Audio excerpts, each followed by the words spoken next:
आज हम यहाँ मौजूद हैं मिल्ली मॉडल स्कूल अबुल फजल ओखला में। यहाँ पे जो देख सकते हैं कि ये एग्जीबिशन लगी हुई है स्कूल के तरफ से, साइंस एग्जीबिशन, क्राफ्ट एग्जीबिशन।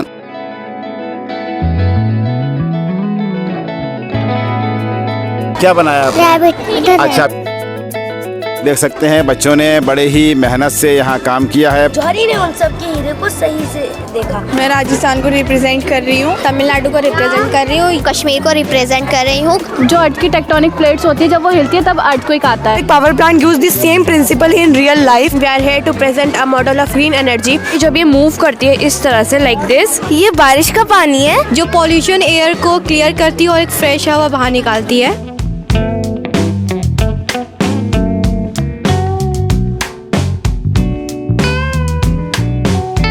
हम सिर्फ उनको सिर्फ आइडियाज़ देते हैं, वो खुद हमारे पास जो है प्लान लाते हैं, अपने स्ट्रेटेजी है लाते हैं कि कैसे करना है।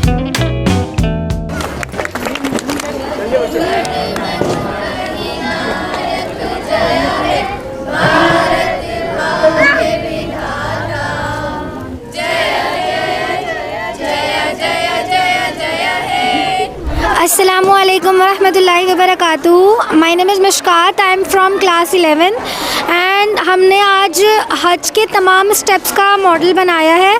तो ये एयरपोर्ट से स्टार्ट होता है। ये जद्दा का एयरपोर्ट है जहाँ पर तमाम हाजी फ़्लाइट्स लेकर मक्का की तरफ आते हैं और मक्का में आकर सबसे पहले वो काबे के इर्द गिर्द 7 चक्कर लगाते हैं जो कि सफ़ा मरवा पहाड़ी से शुरू होता है और फिर उसके बाद हाजी 7 चक्कर लगाते हैं। ये मकाम इब्राहिम है, यहाँ पर इब्राहिम अलैहिस्सलाम ने खड़े होकर काबे की तामीर की थी और इसको हतीम बोलते हैं। ये काबे का ही हिस्सा है जिसमें 2 नफिल नमाज पढ़ने का सवाब इस तरीके से मिलता है जैसे हमने काबे के अंदर ही नमाज अदा कर ली हो। और फिर उसके बाद मिना की बात आती है और मिना का मतलब होता है बहना।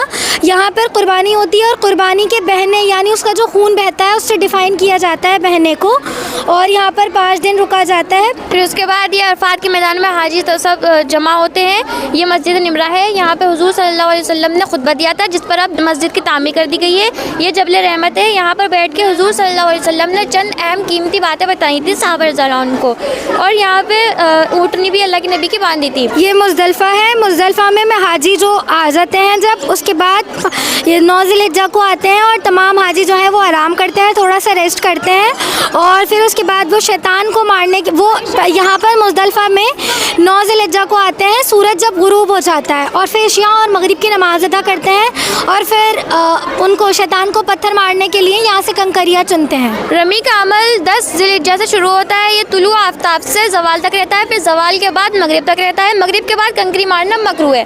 पहले दिन तीसरे शैतान को कंकरी मारी जाती है जिसका नाम जमरे वस्ता है। फिर तीनों दिन 10, 11, 12 को तरतीब से एक शैतान को 7 बार कंकरी मारी जाती है।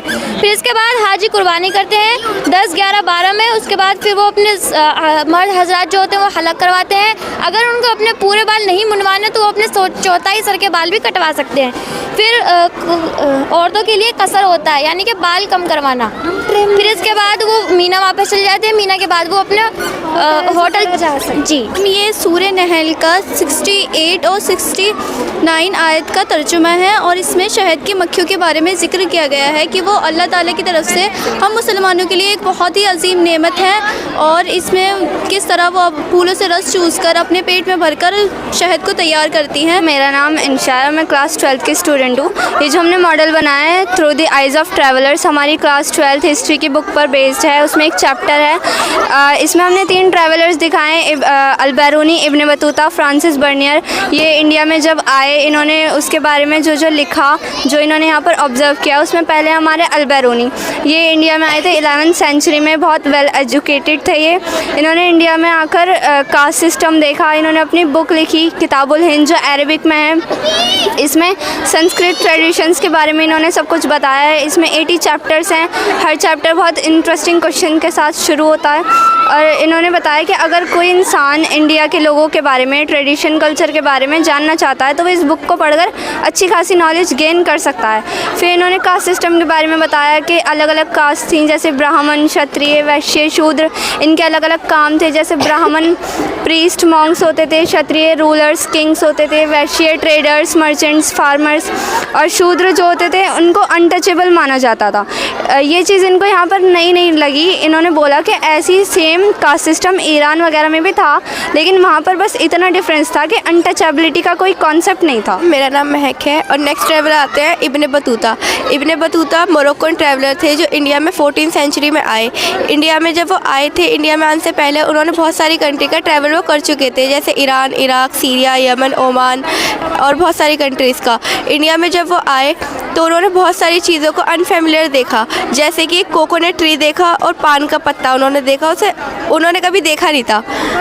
उन्होंने कोकोनट को इंसान की खोपड़ी से कंपेयर करा कि वो बाहर से सख्त और अंदर से नरम होता था, और पान को भी उन्होंने अपने अकाउंट्स में लिखा पान के बारे में। और पोस्टल सिस्टम के बारे में उन्होंने बताया कि पोस्टल सिस्टम में जहाँ कोई मैसेज 50 दिन में पहुँचता था, पोस्टल सिस्टम के ज़रिए वो 5 दिन में दूसरी जगह पहुँच जाता था। मेरा नाम ईशा है और मैं आपको हमारे थर्ड ट्रैवलर जो कि फ्रांसिस बर्नियर है उनके बारे में बताऊंगी।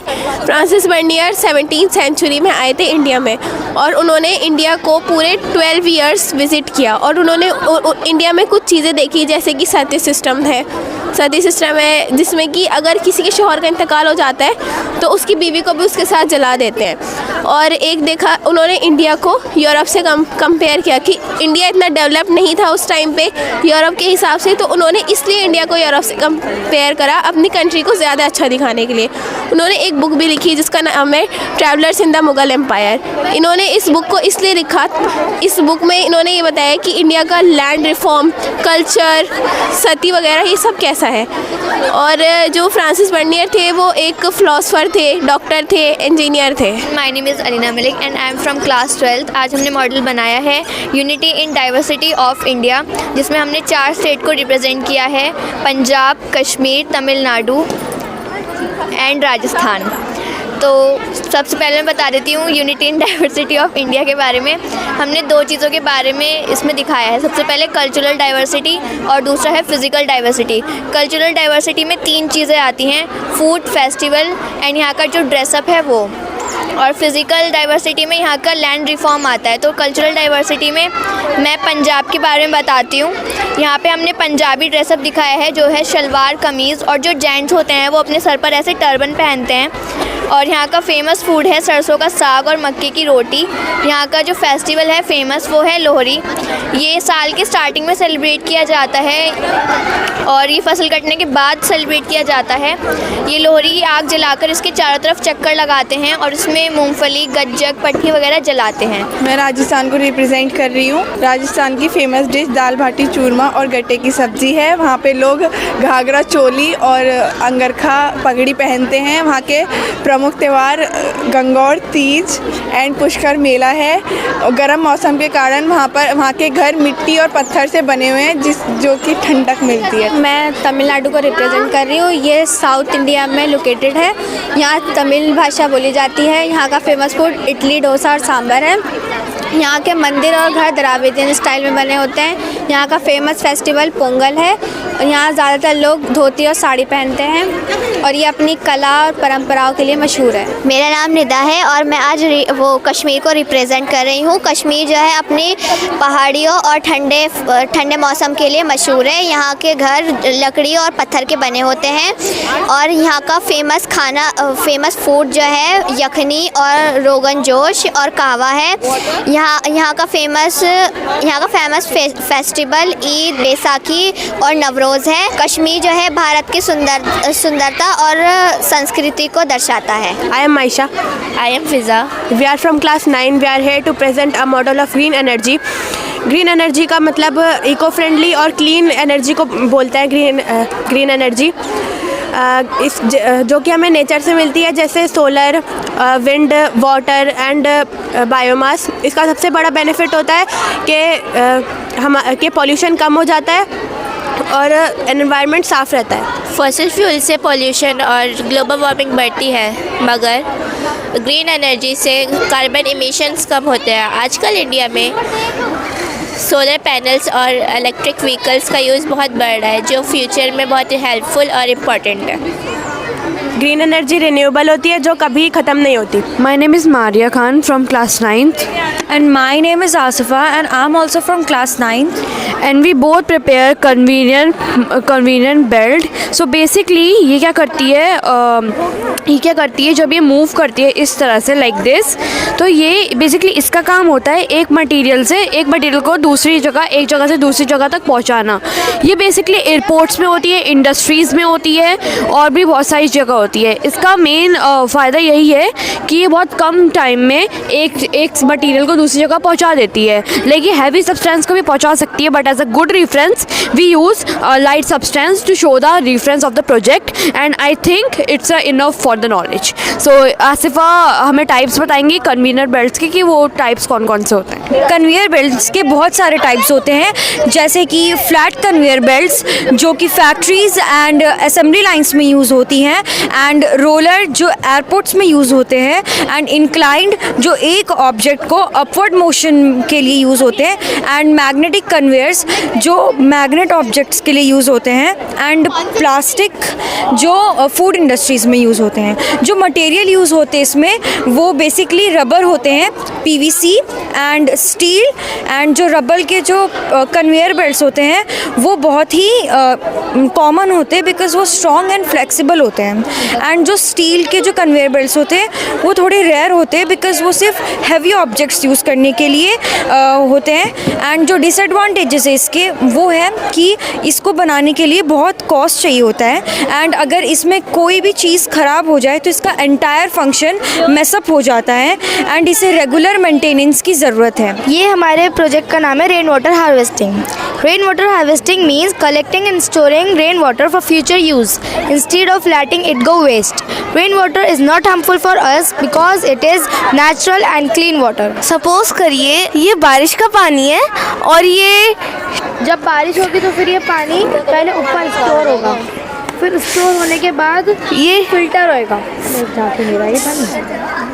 अरे ये फिल्टर होएगा, ये फिल्टर होने के बाद ये अंडरग्राउंड जाएगा और यहाँ पे एक पंप होता है जो घर के अंदर जुड़ा हुआ रहता है। ये दोबारा टैंक के अंदर आता है और फिर हम इसको यूटिलाइज करते हैं, मतलब घर में हम इसको यूज़ करते हैं जैसे कि पीने के लिए। फिल्टर होने की वजह से हम इसे पी भी सकते हैं। My name is मदिया Fatima and I am from class 9।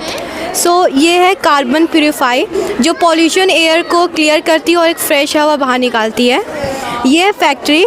Basically factory में जो काम होते हैं उनके अंदर कार्बन्स एब्जॉर्बर नहीं लगे रहते हैं, जिनकी वजह से एयर जो निकलती है जो हार्मफुल एयर वो ना क्लाउड में मिक्स हो जाती है, उससे पॉल्यूशन बहुत बढ़ता है। तो ये फैक्ट्री है। जो फैक्ट्री में काम होता है जो हार्मफुल गैसेस होती हैं ये एग्जॉस्ट फैंस के ज़रिए ये बाहर आती हैं चिमनी में, फिर चिमनी से ये एक्टिवेटेड कार्बन एब्जॉर्ब में जाती हैं, यहाँ से हवा फिल्टर होकर इस चिमनी से बाहर आती हैं। इससे हमें फ्रेश एयर मिलती है और हमारा इन्वायरमेंट भी बना रहता है। My name is Shazia, I am student of Milli model school. मैंने एक मॉडल बनाया है, साइंस मॉडल है ये, वो भी नेचुरल डिज़ास्टर के ऊपर है। नेचुरल डिज़ास्टर में लाइक जैसे कि टॉर्नेडो हो गया, अर्थक्वेक हो गया, सुनामी हो गई और वॉल्केनिक इरप्शन हो गया और ड्रॉट हो गया।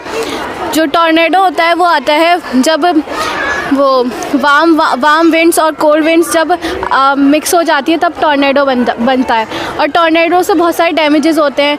ये जहाँ पे जाता है वो उन सबको एब्जॉर्ब कर लेता है। फिर आता है अर्थक्वेक जब अर्थ के नीचे टेक्टोनिक जो अर्थ की टेक्टोनिक प्लेट्स होती है जब वो हिलती है तब अर्थक्वेक आता है, उससे अर्थ शेक करती है। और सुनामी एक बड़े एक्सट्रीम लेवल पे आती है और ये ओशियंस वगैरह में आती है। ओशियंस में जैसे जब ओशियंस में वाटर के नीचे जब अर्थक्वेक आता है और वॉल्केनिक इरप्शन होते हैं तब सुनामी आती है। वॉल्केनिक इरप्शन जब अर्थ के नीचे गैसेस एक्सचेंज वगैरह होती है और हीट प्रोड्यूस होती है और भी बहुत सारी चीज़ होती है, तब वॉल्केनिक इरप्शन में लावा की फॉर्म में, वॉल्केनिक बॉम्ब्स की फॉर्म में ये निकलता है बाहर। इसका एग्जांपल हम सोडा बॉटल की तरह ले सकते हैं। जैसे सोडा बॉटल को जब हम शेक करेंगे तो उसमें एक प्रेशर बन जाता है, जब प्रेशर बन जाता है तो वो कंटेनर से बाहर आने की कोशिश करता है। तो इस तरह से वॉल्केनिक ऐसी होता है, इसमें भी ऐसी लावा वो बाहर आने की कोशिश करता है जिससे बॉम्ब्स वगैरह होते हैं। और ड्रॉट एक तरह से सूखा मान लो, जहाँ पे मतलब कुछ भी नहीं होता, सिर्फ सूखा पड़ जाता है। जहाँ बारिश वगैरह की कमी की वजह से और पानी की कमी की वजह से वहाँ पे ड्रॉट पड़ जाता है, सूखा पड़ जाता है। Hello everyone, my name is Abhinal Khan and I am the student of class 8B. My name is Amnish Pratap. I am also in 8B. Our project demonstrates how a water wheel can generate electricity from flowing water. First, what happens as water propels the wheels? The kinetic energy transforms into mechanical energy. This energy drives the motor, the small motor. There is no use of fuel in it, so it is easy and eco-friendly. The big hydraulic power plant use the same principle in real life. This is useful and very good for the environment. There is no pollution in this. This model helps us understand renewable resources and the importance of natural resources. Today I am going to explain roller coaster. This model is made by wooden stick and paper. The small colorful boxes represent the seat in which people sit. The model shows the concept of rotation, circular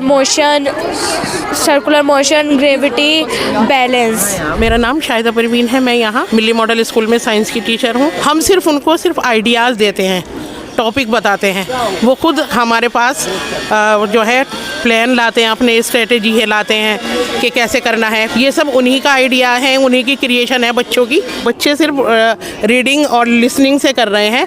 यहाँ पर जो है वो learning by doing से सीख रहे हैं बच्चे। यहाँ पे बहुत सारे पेरेंट्स आए हुए हैं। आइए हम कुछ पेरेंट्स से बात करवाते हैं, पूछते हैं कि ये एग्जीबिशन के बारे में क्या राय है, कैसी लगी। बच्चों ने काफ़ी मेहनत की है, काफ़ी उसमें एफर्ट्स लगाई हैं, काफ़ी अच्छी एग्जीबिशन है। छोटे छोटे बच्चों ने मुख्तलिफ अंदाज में अपने उसको रिप्रेजेंट करा है। ये मिली मॉडल स्कूल के बच्चे काफ़ी टैलेंटेड भी हैं, उनका टैलेंट यहाँ पर है, दिख रहा है। माशाल्लाह यहाँ पर हमने जो तमाम चीज़ें ढूंढ करके देखी हैं, बच्चों का टैलेंट और उनके असातिज़ा ने जिस तरह से रहनुमाई की है वो काबिल दीद भी और काबिल तारीफ भी है। एग्जीबिशन हमने घूमी, माशाल्लाह बहुत ही क्रिएटिविटी है बच्चों के अंदर और बहुत ही अच्छा इन लोगों ने जो भी कुछ किया है बहुत ही बढ़िया किया है। एक्सीलेंट वर्क है बच्चों का, एक्सीलेंट क्रिएटिविटी है। 3-4 साल से इस एग्जीबिशन में आ रहा हूँ और हर दफ़ा मुझे पहले के मुकाबले हर आने वाले साल में काफ़ी बेहतर